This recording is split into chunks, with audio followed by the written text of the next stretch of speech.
From Tidal On Air, welcome to I'm in the Band. I'm your host, Allison Moore. I can't see what you're going to say to me if I don't explain it away. I'm in the band and I deserve to be here and I do anyway. This time we have Ann Magnuson. She's a performance artist, singer, actor. A Capricorn with Scorpio rising, in Moon and Libra, I've been told. If you're a Gen Xer, like me, you may know her from her fatal makeout scene with vampire David Bowie in The Hunger. Sensual, strange, perverse, The Hunger.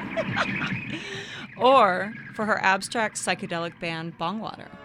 I'm in the one-room apartment located in the basement under the Polish National Church. It used to be a club, and then a mental health outpatient clinic. Now I call it home. There's a king-size mattress in the middle of the room, where me and the big fat lead singer from Canned Heat finish up an afternoon of incredibly hot sex. Ann got her start in the late 70s and early 80s, curating New York's legendary DIY performance space, Club 57. Headquarters for artist Keith Haring and a hangout for East Village figures like Basquiat, the B-52s, and John Waters. So I just mosey on down to the Metropolitan Museum of Art.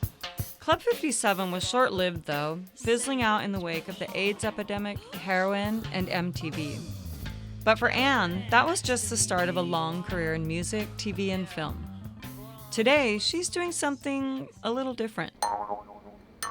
Ann hails from West Virginia, and just this year, she was honored with a special award. I did this at the West Virginia Music Hall of Fame and got a big laugh. And her newest projects are taking her back to her roots. Oh, praise that great ball of fire in the sky. Oh, it's all coming from the strangeness that is West Virginia and the eerie creativity that comes out of that state. I interviewed her recently at her home in Silver Lake, and she introduced me to some of her old friends. My grandmother made these funny dolls out of pipe cleaners and old stockings, and she crocheted faces on them, and this is Arzetta. And Arzetta was a nickname I had in high school because we saw the name graffitied on a sign in some out-of-the-way place. In high school, we were driving around, getting stoned, or just being bored and driving around, because that's what you do. And we loved that name. We never heard of that name before. Arzetta. I'm going to make T-shirts out of those. And we were just laughing so hard, and that became my name, Arzetta. I was doing some Facebook videos with Arzetta. And Dust Bunny. This is Dust Bunny. Dust Bunny's sort of gender non-specific, but Dust Bunny's voice is on, there's a version of it, of course. Every time I do it, it's a little different. We're not Meryl Streep here with the accents, but she's sort of a she, he, they are a mixture of a little bit of Little Edie from Grey Gardens. But really, the inspiration came from Chris Sarandon in Dog Day Afternoon.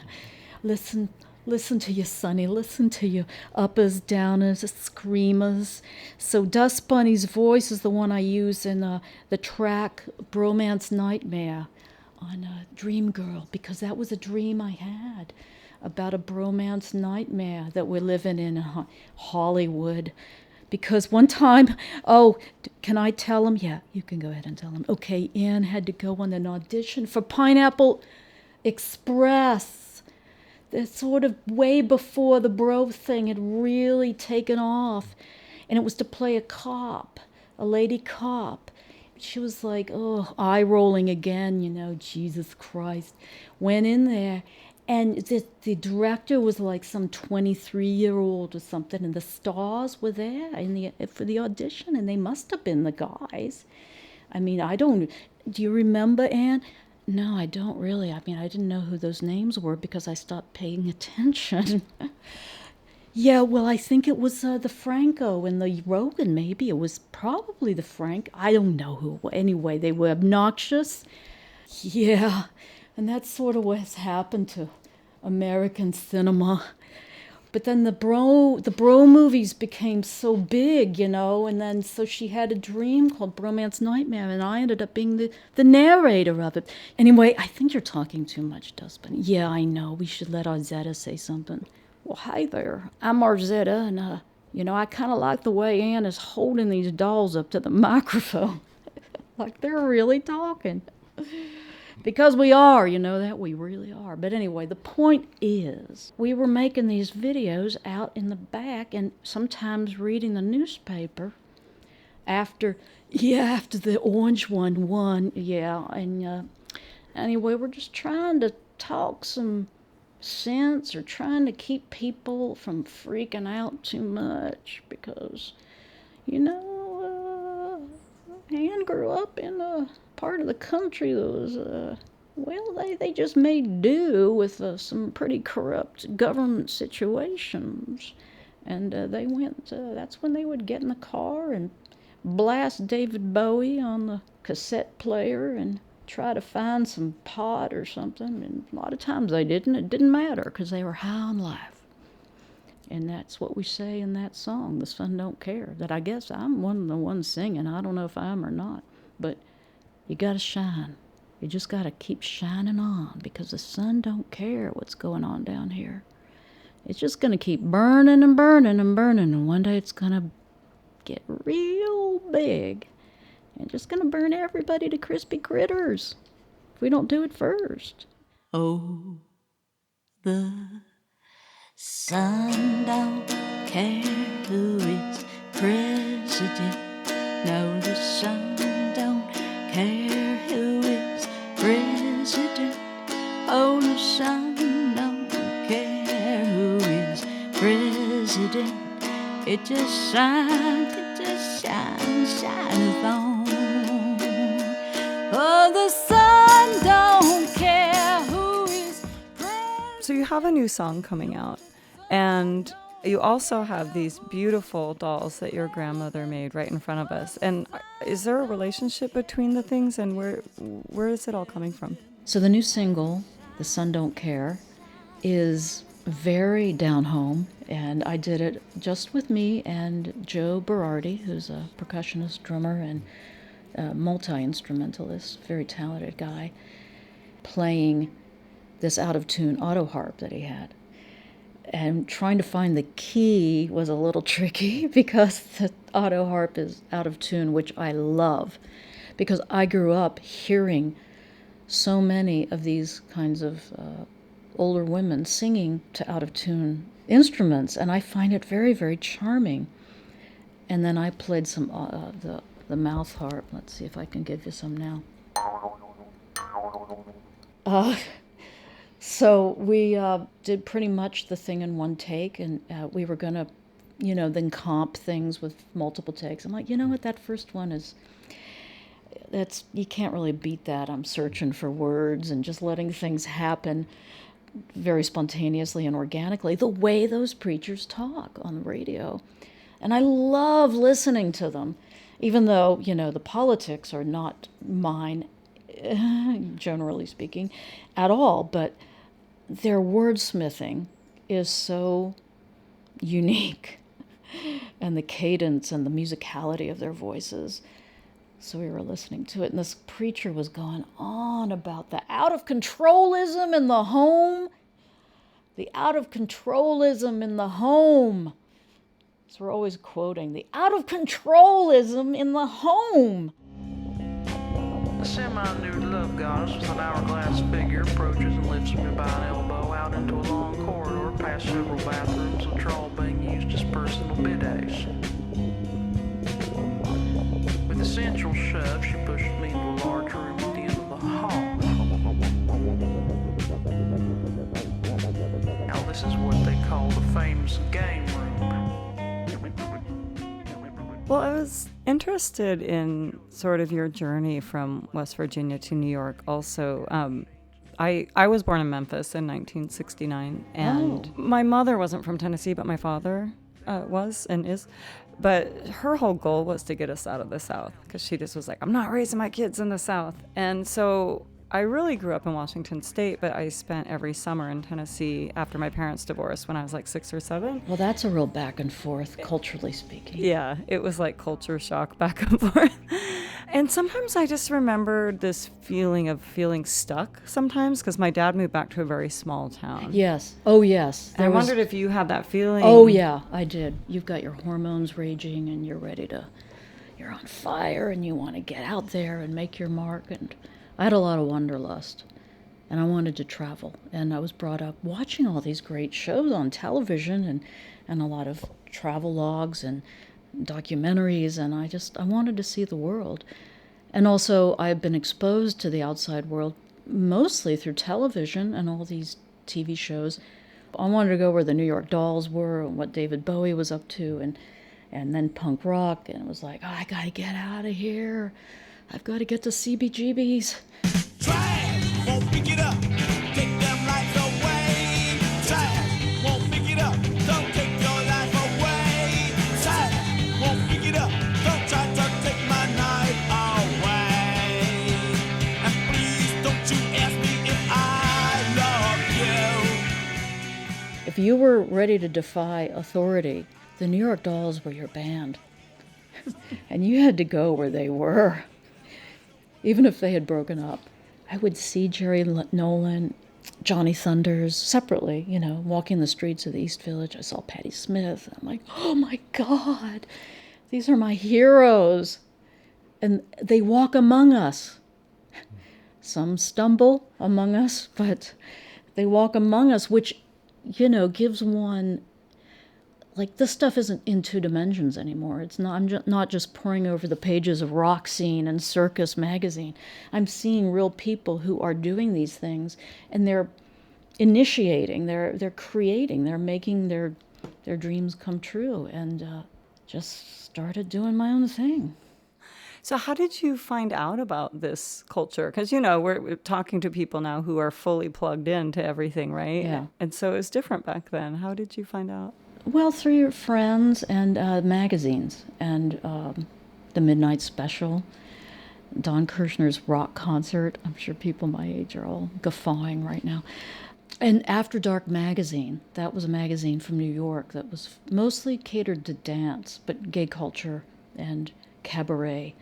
And my older friend, Tim Dunleavy, who was 2 years older in high school, he was plugged in and he knew about all this stuff. And he was the first person I knew who went to New York, and he started hanging out at Studio 54, and he became a fashion designer, and he became very successful pretty quickly doing children's dresses, little girls' dresses. So he was the person I knew when I first went to New York. Tim connected me to a whole bunch of crazy people who then became my best friends, and one became my boyfriend, and then a lot of those people got involved with Club 57 when I got involved in it, and we created a community of like-minded artists and crazy people, and ran wild in the streets of New York. It's amazing. New York is so incredibly different now, and I'm sure you know. A Facebook friend called it Dubai on the Hudson. Oh my gosh. I thought that was a very accurate portrayal. Could you set the scene of what New York was like in the late 70s, early 80s when you moved there and when you were kind of doing Club 57 and all these other things? It was very abandoned. It was dangerous. It was like what Detroit is or was several years ago. Very down on its luck. Very low life. And cheap. But also, if you were interested in rock and roll and the kind of music that was coming out of CBGB's, you had to go there. And that was the excitement. And there would only be about a few hundred quote-unquote cool people, but you immediately knew who they were by the way they dressed or their clothes. So it was a very small group. And I came in, it was already established, and I came in just another person who wanted to hear the music live and be an artist and not live like a 9-to-5 suburban normal person. Which is amazing because you could do that in New York back then. Like you now, could, but no you way. really had to be willing to put up with a lot of hardship and danger.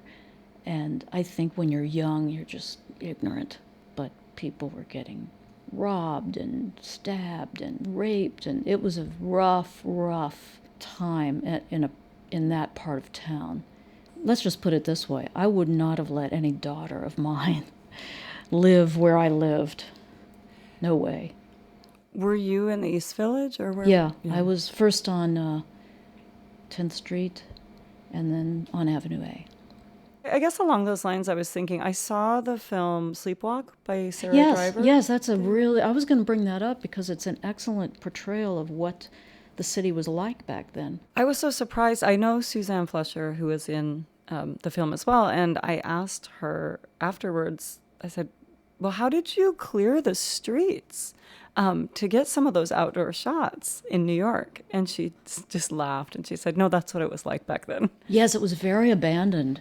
Very abandoned. Sometimes you'd walk down the street and not encounter anybody, which was good. Yeah. But what was great about Club 57 is it was a place where we could gather and actually have fun and be optimistic and be creative and escape the bleakness of the surroundings. And that's what rock and roll at CBGB's was doing, I think, It was like just engaging in the joy of being alive. Could you describe and explain Club 57 and kind of what... Well, I didn't start it. It was created sort of as a social club for the youth of the Lower East Side, which it inadvertently became, but it wasn't the typical church fellowship club. Stanley Strokacki, who was an older Polish fellow, he was about 40 at the time, and we were all in our teens and 20s. It was his club, and he invited a lot of us to do things at the small club, and I became the manager.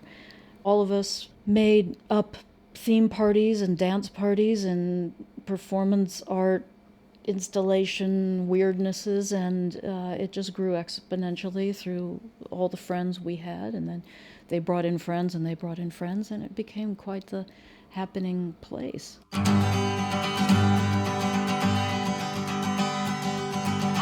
met an anarchist in Tompkins Square Park. He was an angry man, spitting words so dark. He called for death to rich men, death to yuppies too. I read a quote somewhere where it said that you were turning dystopia into your own kind of utopia or something. Well, it's not unlike what my grandmother did, being so poor and taking everything that was available to you, not throwing anything away. We would literally get things out of the trash or drag in all these discarded refrigerator boxes, of which there were so many back then. We were so poverty-stricken. I was going over some journal entries with an ex-boyfriend, and it was ridiculous how little money we had. Dinner would be a slice of pizza at Stromboli Pizza, and then you would have breakfast at Odessa or a bowl of borscht, and you just didn't need much money. Particularly, you knew how to get into the clubs. But I do think that when you're very young, you don't care. Do you have any particular incidences or stories from Club 57 that either were made you be like, wow, this is the greatest thing on earth, or like, oh my God, we're going to get in so much trouble, or anything? One was Keith Haring did an erotic art show, and there was a lot of racy stuff in there, and the bishop of the church was coming in, and I'm like, whoa, no, because there was a giant photograph of a big penis that was painted all silver. Somebody was all painted silver. And it was right there at the entrance, and I saw Bishop John coming in. I'm like, yay, and I grabbed him. I said, oh, I've got to talk to you about, and I took him outside and up the street. I've got to talk to you, and I made up something off the spot to get him out of there. And I don't know what happened after that, but it was so crowded. He may have come back, but it was so packed that maybe he didn't see it. Scared shitless to be docking to the Spanish pavilion, but it's remarkably unremarkable. There's nothing much to do, so we go downstairs where, that's right, nude and lingerie-clad girls are having a pose-a-thon. So there was just so much stuff going on, and different clubs were opening like Danceteria and the Pyramid, And they were very open to me doing anything I wanted. And that was how I would get the rent paid. And plus, learn the craft, so to speak, which was being spontaneous and doing very disposable art. That even though I think some of it was really great, and some of the greatest stuff, there's very little, if any, documentation. It's almost like an offering. You've given me this energy and this excitement and this idea to do this nutty thing, and here I'm doing it. La la la la la la, what fun! Okay, over.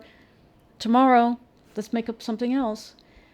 Well, that's what's so great about, I think, a lot of your work is that just looking back through your resume and everything, it's wild. There's so much, and just trying to come through so much of it, and there's so much joy in it, and you can see that you're just kind of moving through everything, and you're multidisciplinary and interested in so many different things, and everything That you has do. a lot to do with a very, very short attention span. And also maybe some mania, maybe. Although I haven't been diagnosed with that, but I was definitely amped up. And coffee really was a fuel to keep me going. My drug of choice was putting on a show.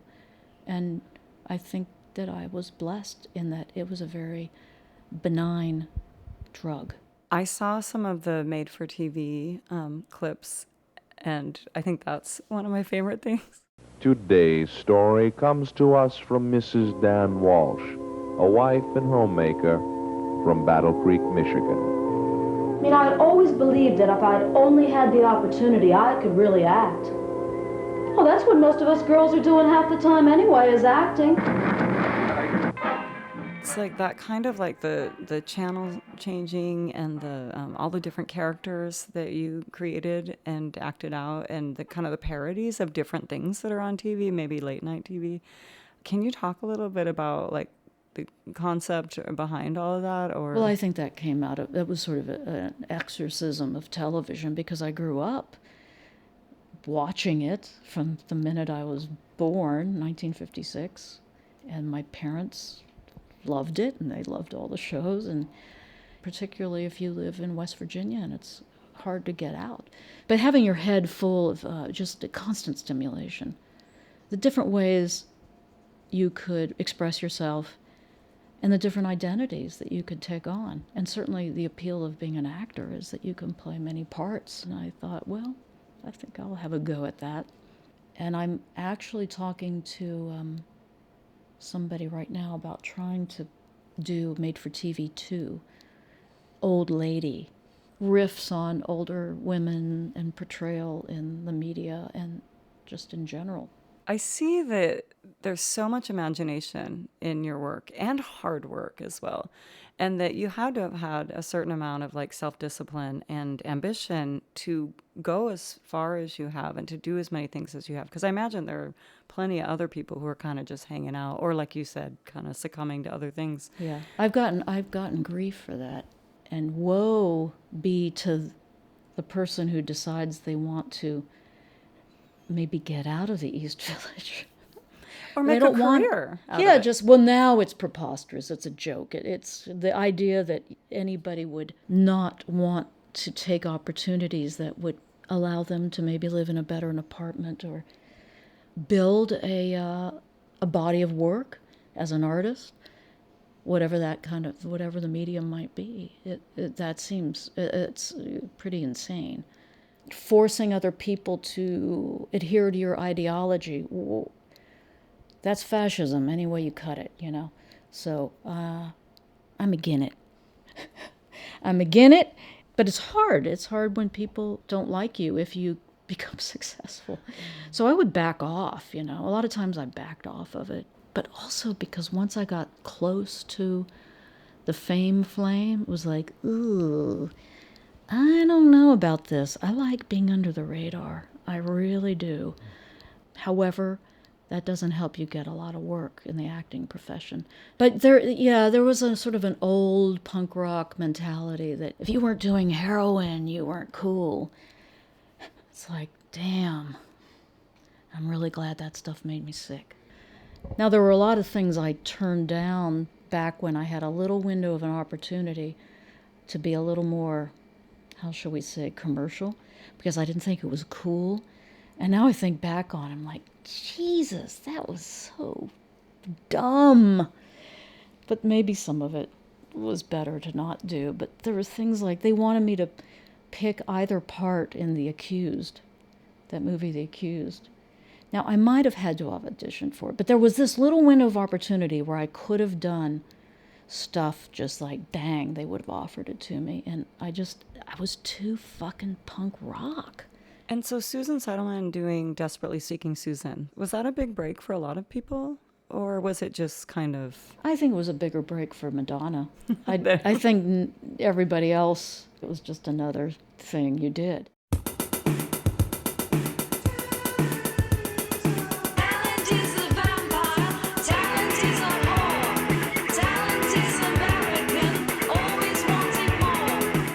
But when that happened, and also when Jean-Michel Basquiat got very well known, there was a shift in the downtown vibe in the mid to late 80s, where you felt like you had to have the, quote, big break.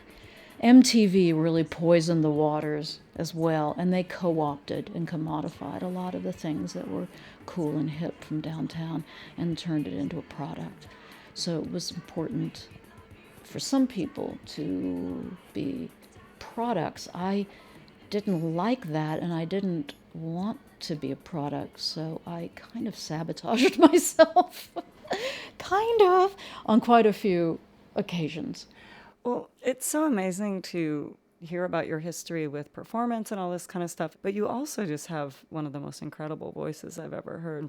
Oh, wow, And thanks. I was kind of curious how you got into bands and music also, or Well, I did Bongwater. music as a kid, and I took piano lessons since I was, I don't know, 8? Well, isn't it everybody's dream to be in a band?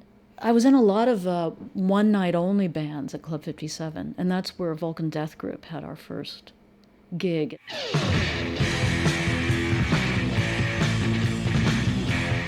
And that was so much fun, and I remember we rehearsed at the music building, and, you know, it's so much better than being an actress, because I didn't have to act like a heavy metal singer. I was a heavy metal singer. I was living the life of a heavy metal singer, but on my own terms and on my own time schedule. It's like, okay, for the next 4 hours, I'm going to be this rock chick who's at the music building, and we're going to rock. Because I always say to people, that band ceased being a parody after 5 minutes into the rehearsal. It was like, oh my God, this is so much fun.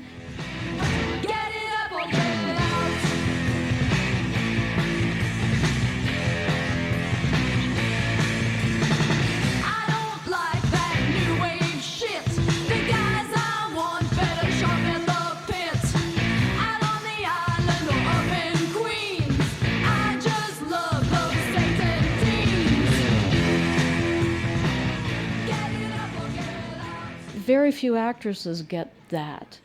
And also, even in the recordings, like what you're mixing into the music, like it's kind of like a soundscape, and all the sampled voices that maybe came from radio or from, I'm not sure. Well, where. Kramer had a lot to do with that and building those soundscapes on the Bongwater records. Yeah. But I also was having fun just making up voices in the studio with the headphones on, and how I could play with it. And with that, bang, a character would emerge. And then I just started improvising. That whole thing with the groupies. And I like to party, so you know. Me too. Make that 3. Yeah. But I've seen you party. He's great. Well, He the fact is. that he could play an instrument He is had great. a lot to do with it. Oh, he's the greatest Yeah. guitarist, really, one of the greatest. It was all improvised.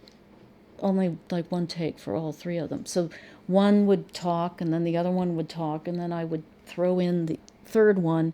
That's so much fun to do. I think the groupies need to come back. Maybe I'll do that on the next recording. Yes. The old groupies. Well, I mean, I know you guys also did these covers that you really kind of transform and make your own, but you also have a lot of things you wrote yourself, and I heard they came from dreams. Yes, I've been a very vivid dreamer most of my life. I'm still having them. I write them down every morning, the ones I can remember. And I do remember most of them. So I was keeping a dream journal starting in the early mid-'80s. First of all, I wanted to share one of them with Kenny Scharf, because I just had the most incredible dreams. So I had to write it all down to make sure I got all the details. And it was about a spaceship being down at the World Trade Center, and there was this big fight with these jet planes. And then the spaceship comes in and beams up a bunch of people to stop this fighting, this war. And then I'm led up an escalator, probably inspired by Close Encounters of the Third Kind.